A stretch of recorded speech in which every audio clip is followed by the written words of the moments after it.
Fabrication jobs in France span a wide array of industries, from traditional metalworking and welding roles to advanced positions in aerospace, automotive manufacturing, and semiconductor production.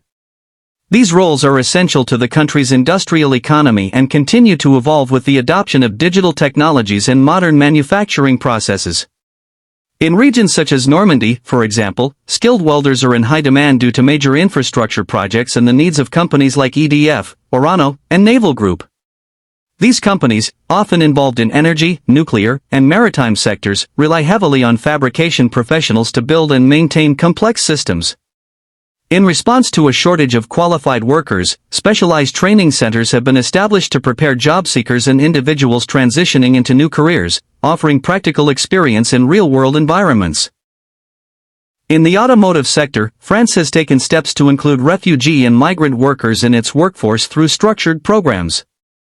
At the Stellantis factory in Socox, workers from countries like Syria, Afghanistan, and Ukraine are being trained and employed in various production roles, including fabrication.